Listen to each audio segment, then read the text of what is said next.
Welcome to this episode of the $1 Million Mastermind. I'm Larry Weidel, and before we get started, if you want to know exactly how to win again and again, go to weidelonwinning.com/webinar now to watch something I've put together for you. Now let's get going into this episode of $1 Million Mastermind.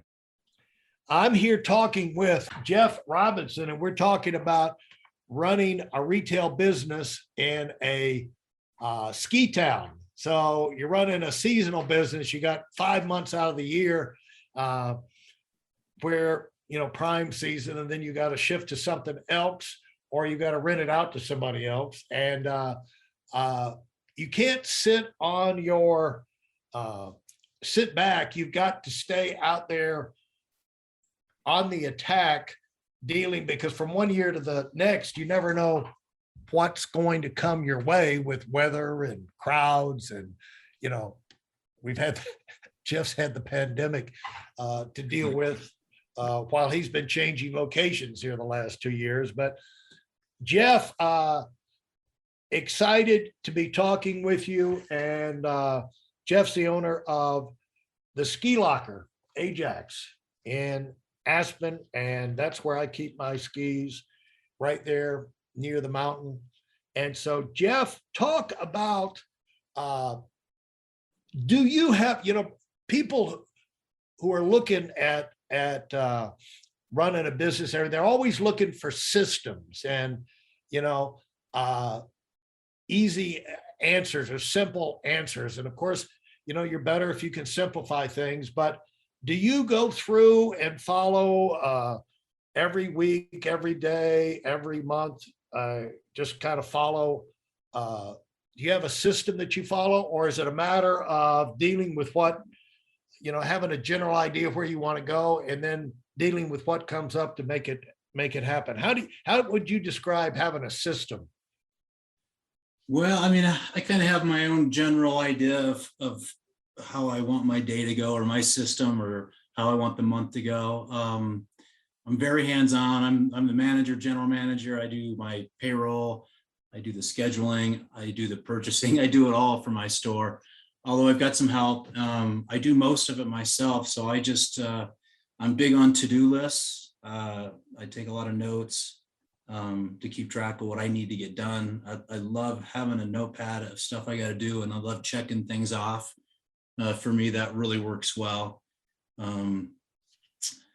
So my system on a daily basis is kind of the same thing. I kind of get up, figure out what I got going on that day, and then try to tackle it as much as I can. And then if some things pop up throughout the day, dealing with those things, depending on what they are. So. And how you deal with problems, or how do you deal with things? It's easier if you jump on these things and don't let them fester. You say you're hands on. That gives you a tremendous advantage in terms of always knowing the pulse of what's happening.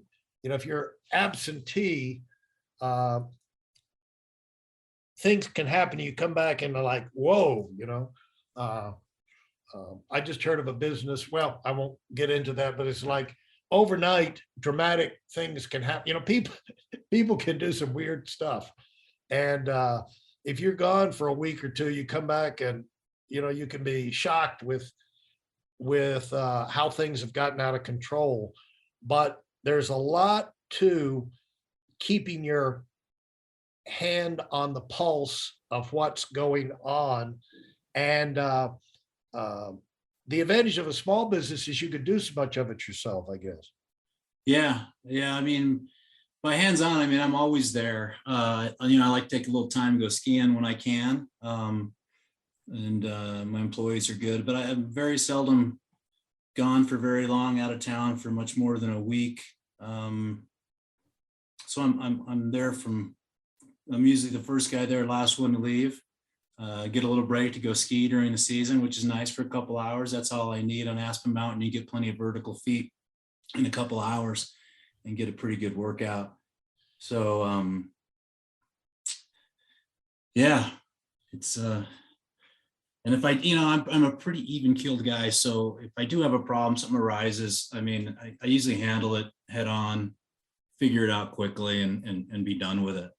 I've noticed that about you, is that temperament has a lot to do with the stability of the store and the business. It's like you can't be someone who's making mountains out of molehills and really run a happy business, can you? No, absolutely. Absolutely right. And when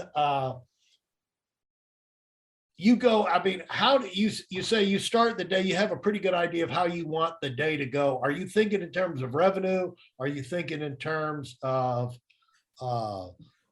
any kind of volumes? Do you have numbers you try and hit during the month? Yeah, more monthly numbers for sure. Sometimes you can have a phenomenal day when you don't think it's going to be a very busy day in a ski town like this. You don't ever know who's going to walk in your door and spend, some money, quite a bit of money, or you can have a day where you think you're going to be busy and, for some reason people weren't out skiing or weren't out buying skis or weren't doing anything. So, my idea of my goal is just be there, take care of my locker members, take care of my customers, make sure my employees are doing the same, and good things will happen. And if you give good service, and good knowledge and good information of what people are looking for, you're going to sell skis, you're going to sell boots, and you just take care of people, and a lot of that stuff falls into place. Well, you got to have a confidence in what are the main things you want to control. So things like sales will fall into place. I mean, you've got to have a feel for that and know what the most important things are. And like you can't control how many people sign up for lockers for the year, things like that, how your membership grows. Like before you went over there and took over the first location, they expanded, got a whole new batch of lockers, and pretty soon they were all sold, and you had a waiting list, but you didn't know in a given day who's going to walk in and want to give you a check for the rest of the year or for the year, right? Right. But you do know if you have the right kind of atmosphere, the right location, the right vibe with your employees, and the mountain's got plenty of traffic. Yeah. That good things are going to happen. And so at some point you got to focus on what you can control, not what you can't control. And what can you do with your what do you do to maintain things going and keep your staff motivated? Hey, listen, there's a lot of information online, but there aren't a lot of people who've actually done something. In my case, I've actually built a successful business that's accrued over $5 billion in assets under management and has done well even during trying times. Now, if you want to know exactly how I've done this, go to whiteelemwinning.com/webinar now. I've compressed a decade of learning into 5 short weeks just for those of you who want to give yourself an incredible advantage and are tired of waiting and watching others move up. Oh, I just try to keep their attitudes good. I like to work with my employees and give them time to go do things. So, if they want to go ski or if they need a day off or something, whatever it may be, to kind of keep their attitudes good, I try to work with them on that. That way, when the customer walks into the door, they're in a good mood. Therefore, they take care of the customer. What else do I do? I try to compensate them to where they're happy. And just how do you look at that? Is that on you pay the position or you pay the person? Kind of the person, and depending on their ability and their experience, is how I pay them. In the ski business, you get a lot of people that are part-time. that are maybe only here for a year. Some are full-time, some have been doing it and they've lived in Aspen for 25 years. So you get all kinds of different abilities and experience with being in a ski town in a tourist type atmosphere.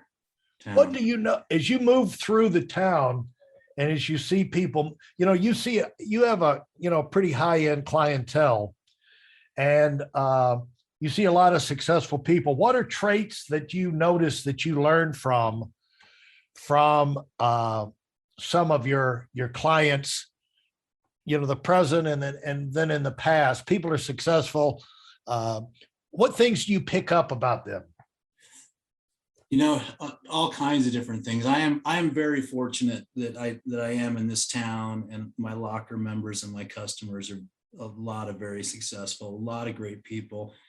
And I really enjoy it. And it doesn't matter, like, we're all friends. We're all having a good time. We all love to ski. We love Aspen. So it doesn't matter how successful they are.